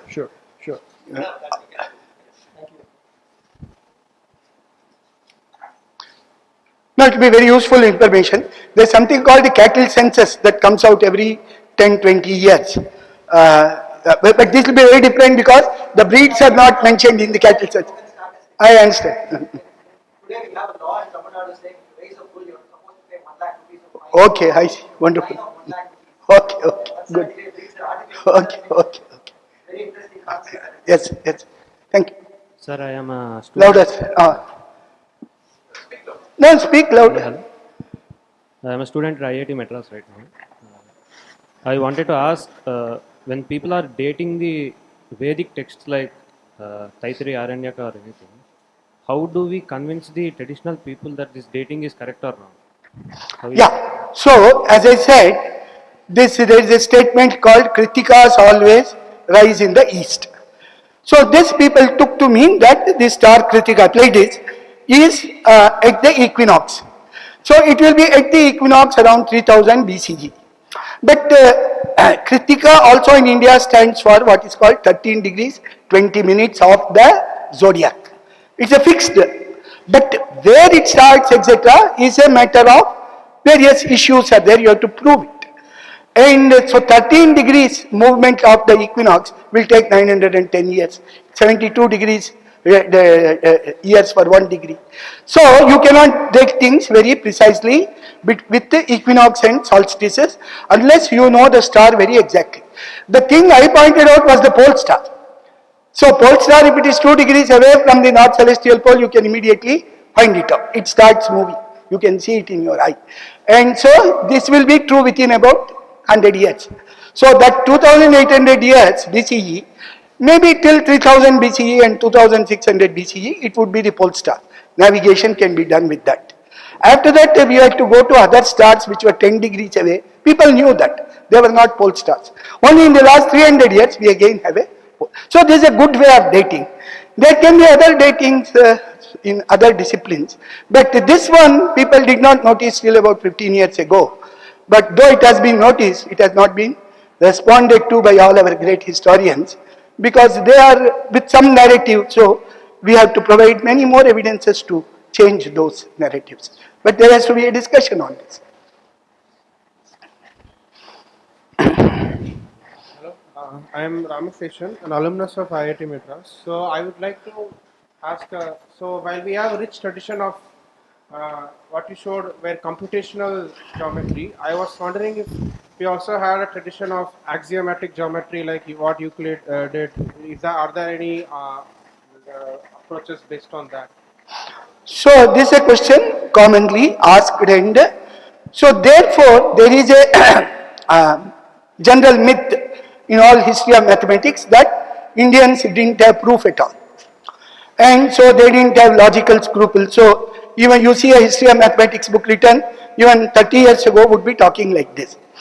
Now fortunately now Yukti Bhasha, these kinds of books, recently Professor Shri has edited Bhaskara's his own commentary on Siddhanta Shiromani, which is giving all these proofs. But the proofs in India were not axiomatic in the sense that they accepted what was generally given as known and checked, and from that derived what is the new result they are getting. So once and for all stating the axioms and doing all consequences, this was not a method preferred in India. They had their own philosophical reasons for it, which we can discuss. But the deduction is as rigorous from what is known. One reason was that they believed you can never really put all your axioms explicit. Say from the time of Euclid till about even 19th century, all geometry books had figures. So then you are proving it with the aid of a figure and not with the aid of the axioms. This is one kind of a thing. Another one, there were hidden assumptions. What is called the first construction of Euclid, which is called a perpendicular bisection by cutting with the two arcs. This is there in what is called Katyayana Shulba Sutra in 600 BCE. Now, those two arcs that you make, they have to cut. For that you need an axiom called axiom of continuity. So it is not there among the 5 postulates of Euclid. And this was pointed out in Leibniz, and they did various things. So like that, the real proper version of Euclid, which passes the mathematics test of today, was written by David Hilbert in 1900. It's called Grundlag and the Geometry. And there, point was not a point. The word point can be used for a bottle. The word line can be used for a cell phone. The axioms are stated. You formally then make a computer do the sort of argumentation symbolically, so that you divested the meaning of all postulates, then it's a perfect proof. But that can be done only for a very limited plane geometry. You cannot do it even for real numbers. So the modern mathematics has this ideal of that kind of proof, but much of modern mathematics goes by what is called peer review and acceptance. A theorem proved 50 years ago is improved upon, but still they are going along with this ideal of proof. We had our own way where it was again peer reviewed and the community of mathematicians had to accept, and you should yourself not be in any doubt about a result. You should be able to justify it when asked. These were the two criterions Bhaskara gives that a proof should have. Upapatti should be something nirbhrantova ritetam suganaka sadasi praudhatam naiti chayam. So you should neither be in doubt about it, you should be able to defend it, and in a community of mathematicians, you will be appreciated for this. So this idea of absolute proof was not a part of Indian mathematics, and so axioms were not stated. Otherwise, their proofs are as rigorous. In fact, the infinite series that Madhava found out, which is proved in Yukti Bhasha, has a rigor which was not reached in Europe till 19th century. Yes. Arvind Iyer, I work at the research team of the Krishnamacharya Yoga Mandiram. Yes. You spoke at the beginning of the talk, Shastra with some Prayojana was at the center of the conception of the Bharatiya Jnana Parampara and also the search for manuscripts and so on. So this Shastra versus Kavya distinction, which is quite arbitrary, though some texts would seem mostly Kavya rather than Shastra. So how would we prevent some texts being just lost and going under the radar because of this distinction? For example, a very recent author like Kavyakantha Ganapati Muni of Tiruvannamalai, there are a number of his works, some of which are lost as well, may not have been manuscripts, but simply lost either in notebook form, etc. Might have some intersection with Shastra, like yoga, for example. So, how do we not lose sight of some of them? Bhaskara's Lilavati, which is being released today, is indeed an extraordinary kavya. People who read it, so he himself says this is Lalitya Lilavati, and he himself praises his own versification. But Neelakanta's Tantra Sangha is also written in poetry, but he doesn't say I am writing a great kavya. And even Bhaskara, sometimes in Siddhanta Shiromani, there is something called Rutu Varnana. He'll take chapter there, where he will show his poetic. So, the purpose of Kavya is not to teach you a Shastra, though poetic form is used in all disciplines. And so the poem should be good also, it should be easily recitable, it should be musically recitable, so that if it doesn't do that, it will not satisfy, people will not learn that. And Vedas are the greatest example of that. So, the issue is, what later on came to be known as Kavya was to teach Dharma, Rajaniti, various other things, which are also knowledge disciplines, but not necessarily mathematics or medicine, etc. But there are books which are, this Bhoja wrote a Kavya, which replaced almost Panini's Saraswati Kantabharana, all in verse. Or there is a man called Parmeshwara, not the one I said. He wrote all the 248 Chandravakyas in verses. These are in some stupid prose, Girna Shreya, Denava Shri, etc. He wrote all of them in a verses called some Kavi Charita, some Krishna Charita or something like that. So it is possible, the borderline is, even Kavya in India is not for pure recreation or entertainment. It has to, the greatest epics are the Kavyas, which teach you almost everything that our civilization has to, fundamentally Ramayana, Mahabharata, etc. So this distinction is carefully to be seen. Because of the constraint, we won't be. No, one or two short for questions. everybody. Somebody has been asked. Take one last question. One or two questions here. No, our friends will wait for 5 minutes for the book release. So, Hello, hi. No, we'll 7:85. We will put a stop everything. Okay. Yeah. I will be very short in my answer now. Sure, Okay. My question is also quite short. Thank you very much for the talk. I'm Nitish, Assistant Professor in the Aerospace Department. So I was wondering right now, the main distinction between what we would call science today and what is not science is comes from falsification, Karl Popper's falsification. Do we have something like that in the Indian knowledge system? The very thing that you discipline says what is its prayojana, and if it doesn't yield that prayojana, it's false. There it is falsification of the theory. Here it is falsification of the algorithm.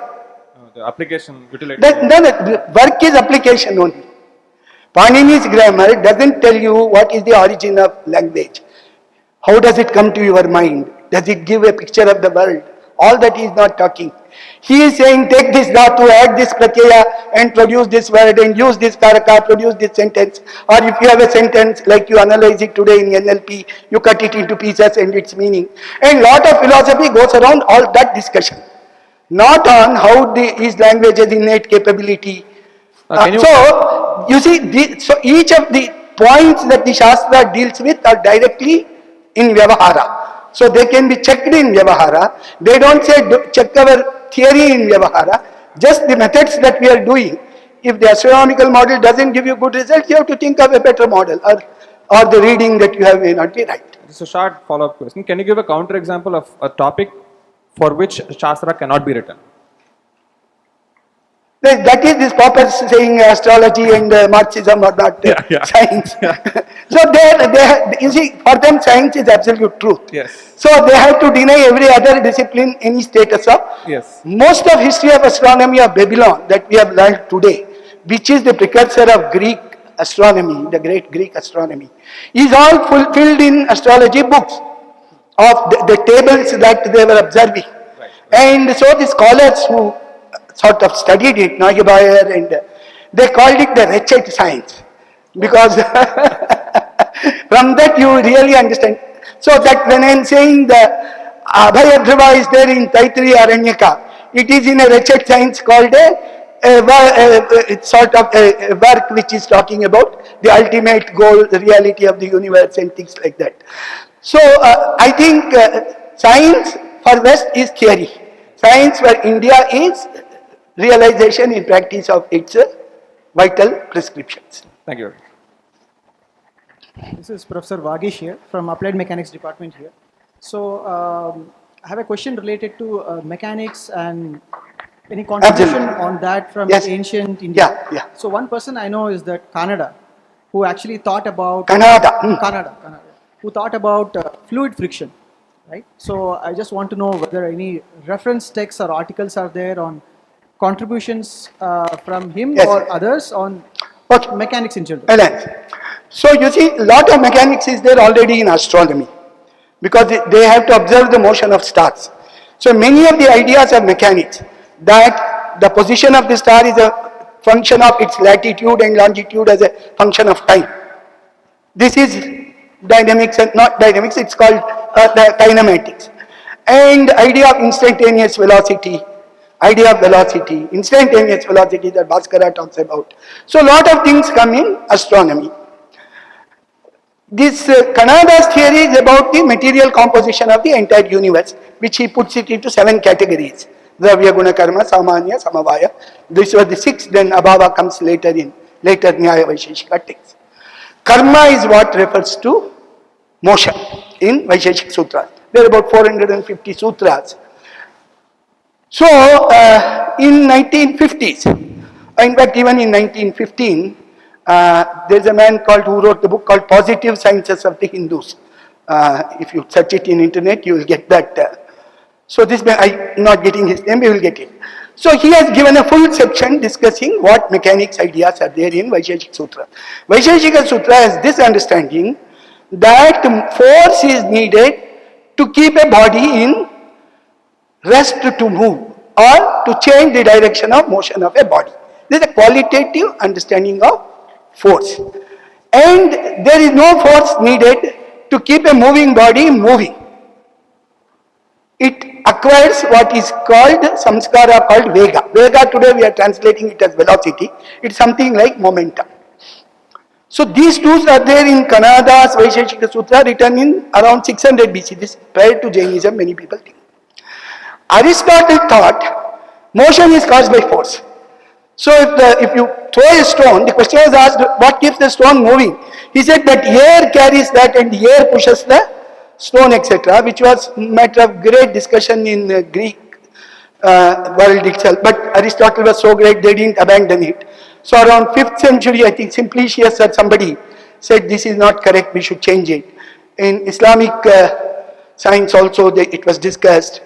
But it was only in 14th century, this impetus theory was developed in Europe by Buridan, who is more known for his as example, that if you keep something, even a donkey will go straight rather than taking two sides of a triangle is greater than the third. So the Buridan and the Oxford School of philosophers, they worked out this fact that the initial force induces some impetus, they said, in the body. We called it Vega in the time of Kanada Sutras. So this is roughly Newton's first law. This is more or less very clearly, he is not writing it as law, etc. So this Newton's first law was discovered in Europe around 15th century, we discovered it then. But what we did not consider or discuss or is second law or third law, and there are many writings today which claim all this. So I'll just give you the kind of error we make. In the first chapter of Vaisheshika Sutra itself, there is a sutra called Karya Virodhi Karma. In the first chapter, he is discussing all the categories, and after that, he is trying to say which of the categories support their cause, which of the categories oppose their cause and effect. Similarly. So, Dravya Guna Karma, he is just explaining Karya and Karana, which of them are supported by each category. And as regards Karma, he says Karya Virodhi Karma. And Karma is defined as a disjunction from the first place and a conjunction to the second place. That is motion. It is directional. That's also stated by Prashasta Pada, not in Kannada. So, once you reach the final place, that cause of that motion is gone. That Samyoga Viyoga is gone. So, Karya Virodhi Karma, Karma destroys its own cause. But many of our great thinkers have started distorting. So, they say Karma is action, Karya is reaction, which is not the meaning in Karya means effect. Karma in Vaisheshika Sutra is motion. So that is thought of as action is equal and opposite to. And you go to Google and write Newton's laws, you will get 20 papers today in what may be called peer-reviewed journals. So unless more serious people start looking into all these things, the weight of popular opinion sweeps everything. Reference in our scriptures to research? Scriptures to? Is there any reference in our scriptures to the research methodologies that were used? Research methodology. No, don't call these scriptures. Scriptures generally mean authoritative texts. You say Shastras or you say Indian source texts or Indian works on science or mathematics or biology or... Now every Charaka has a detailed discussion of all these pramanas that are used in medicine. And he has something else called Yukti in medicine, apart from Pratyaksha, Anumana, Upamana and Shabda. Yukti is because in medicine, multiple causes can cause a given effect. And the crucial thing that a physician has to sort of do is to find out which cause is the predominant cause or which cause he should address first. And that capacity is called Yukti. So you should be aware that there are multiple causes and you should go between them, not merely do inference on this cause has caused vomiting and therefore I just stop vomiting. This cause has caused some bleeding. So that is one more pramana he takes, because in medicine practice that is a very, very important thing. So this Nilakanta, for instance, in the Jyotirmimamsa, he says, Pratyaksha Manumanam etaihi aditya mandalam. So he is quoting a Taittiriya Upanishad verse to say that these are the four pramanas and all that. So this is discussed very widely, and the entire discipline of Nyaya is actually a discussion of what is called the problem of induction, which was supposed to have been discovered by David Hume in 16th century. And there are many people who believe that he got it from the Buddhist philosophers with whom he was in touch. So there is a huge literature on this. And two more questions. One is... No, just ask that since you got no. Just tell me what. One is, was statistics well developed? Was statistics developed? Statistics. The idea of mean is there in Brahmagupta. So arithmetic mean. So he takes usually the depth of a sort of a region dug. So what is an approximate way in which you can get its thing? So like that he is using mean, and in metallurgy and all that, in medicine also, this mean and sort of weighted means, these are used. Beyond that they were analyzing lot of data, etc. We have not seen that kind of books. Thank you, sir, for answering the questions. Now, it's with great pleasure for the Vande Mataram team to announce the formal launch of a new book by SPF, Sanskrit Promotion Foundation, Bhaskaracharya's Lilavati. This book marks the fourth title in the acclaimed Bharatiya Ganita series and the 57th book about the foundation's ongoing work on the Indian knowledge systems. Now I invite Dr. M.V. Mohan, Senior Research Fellow from SPF, to give us more information about the book.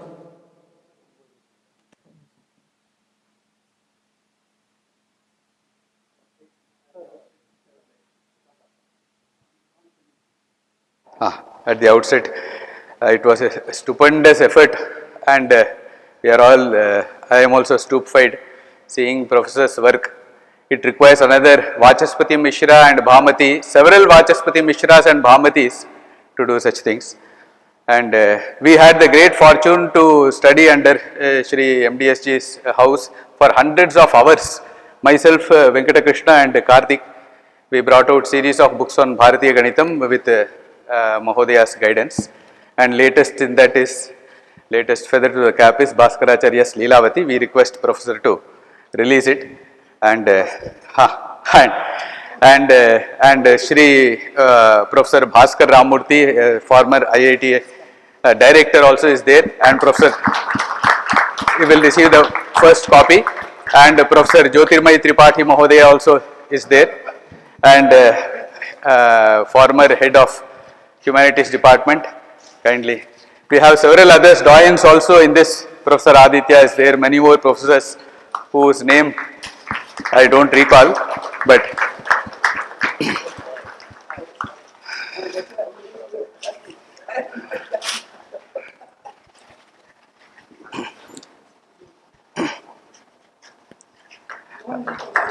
you can change this one, you can change this. You have it. Yes.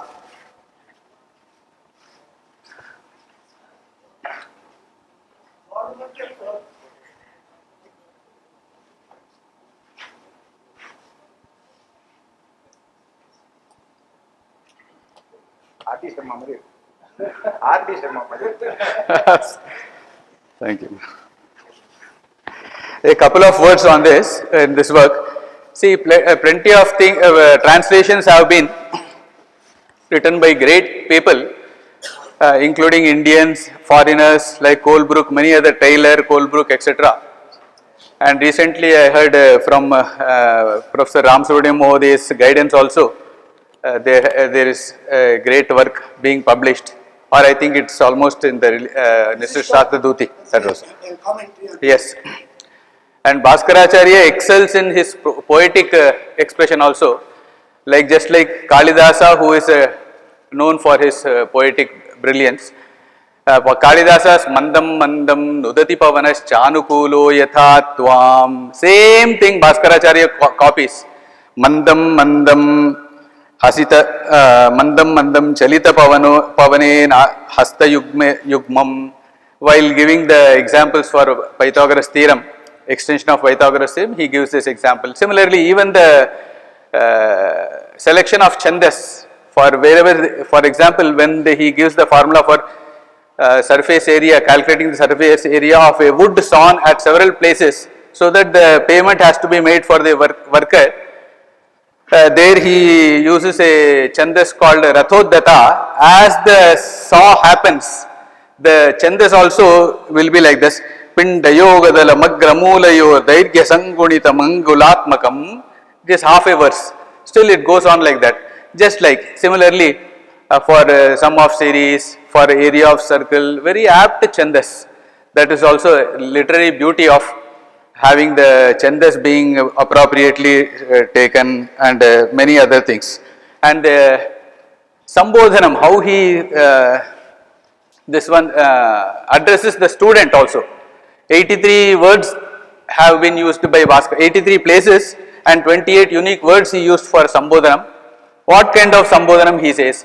For example, in Trairashikadi, in that place, the ratio and proportion in that chapter, he gives 3 examples. In all the 3 examples, he gives 3 Sambodhanas. How he gives? In the first place, he gives Vanigvara, a great businessman, tradesman. Then the second shloka, he gives another example where he says, Sakhe Vichintya, oh friend, just think, brood over and then come out with the correct answer. Then third example he says, Sabadi Kathyatam, tell me quickly. By the time he has calculated 2 examples, it is that he should gain expertise and give his answer quickly. The way he also expresses also. All those beauties we try to cover it in this book, and there are 12 appendices of Bhuta Sankhya, what all Bhaskaracharya has given and why how they are. The legend Leelavati, how far it is true, whether it is true, what is the source of it, all these have been published in Bhaskara Prabha and other articles. We took from them and we have provided in the appendix also. And words also, what are the words? For subtraction alone, Bhaskaracharya uses 19 words for just subtraction. And all the words are quite common words. Similarly for addition, for division, several words. All this we can see and appreciate. And if we see, the book covers all the words, all the 4086 words used by Bhaskaracharya have been translated to English as well as simple Sanskritam. Sarvesham api shabdanam sarala samskritena arthaha padarthaha Angla bhashya tesham anuvadaha api dattaha. Similarly, Anataram ganitiya prakriya api. 18 things cover in one shloka. For one shloka, 18 subtopics. The Sangati Vakyam, right from why the shloka is there. In Shastra, they have to establish why that particular shloka has to be there from Sangati Vakyam onwards and all those places. And also, words also, how Bhaskaracharya uses the word Sambodhanam and Bhuta Sankhya Prayogaha, etc., all those things. So, this is a voluminous work, and this is available, if limited copies are available. Those who want to buy it, about 3 or 4 copies are there. We could not bring, there is so much, so each book was so big, and still they are available. You can also order online also. Today we are able to give with a discount of 20%. Those who want to buy, you can buy the book. Each costs 1000 rupees, and afterwards you can also study. And there are plenty of forums where we are teaching also those classes, and simple Sanskritam also. We want to revive the tradition so that this gets this should not be lost. This should be revived, and many places they are happening. Etasya Jnana Paramparayah Vastavikataya Samskrita Madhyamena Etasya Punaruthanam Bhavet Tadeva Asmakamapi Laksham Sarvepi Atra Yogadanam Kurvantu Samayam Yachantu Bhavatam Samayaha Ekaha Samayaha Prayatnaha Tadvayam Dadati Chet Anantaram Asmakam Rishi Paramparam Vayam Punaha Bharatam Kartum Karayitum Vayam Shakrumaha Tadeva Mama Prarthana Asti Dhanyavadaha Shubhadinam.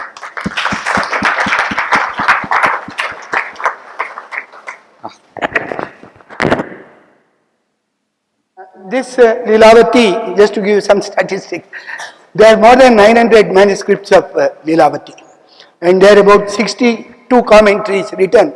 This is from the available catalogs. Recently, Professor Ram Subramaniam, Aditya Kolachana and Mahesh have translated a very scholarly commentary called Nisrishtartha Duti.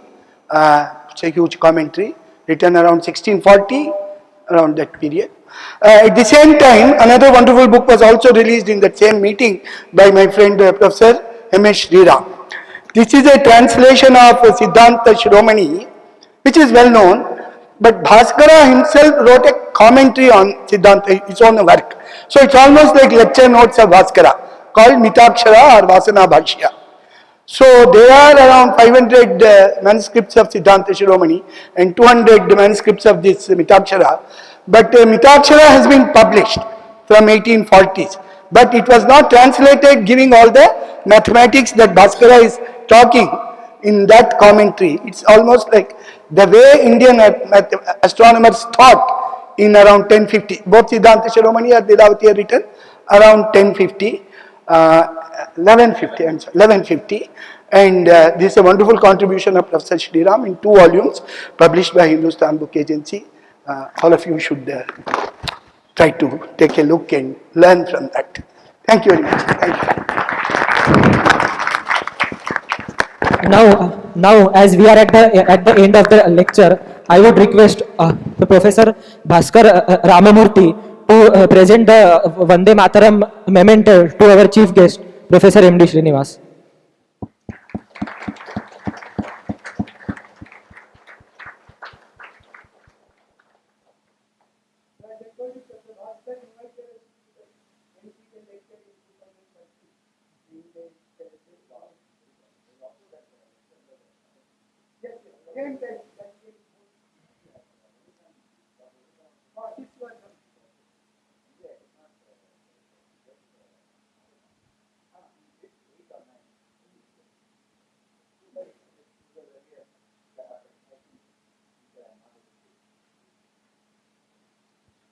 I would like to register thanks.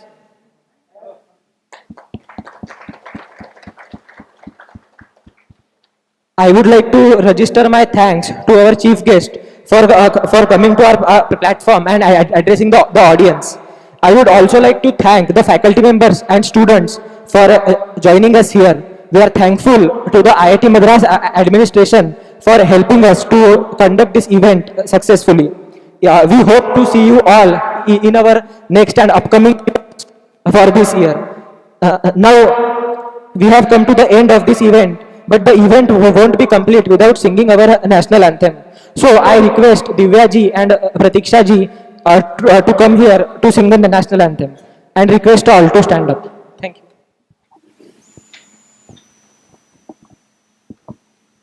जनगण मन अधिनायक जय हे भारत भाग्य विधाता पंजाब सिंध गुजरात मराठा द्राविड उत्कल वंगा विंध्य हिमाचल यमुना गंगा उच्चल जलधि तरंगा तव शुभ नामे जागे शुभ आशीष मांगे गाहे तव जय गाथा जनगण मंगलदायक जय हे भारत भाग्य विधाता जय हे जय हे जय हे जय जय जय जय हे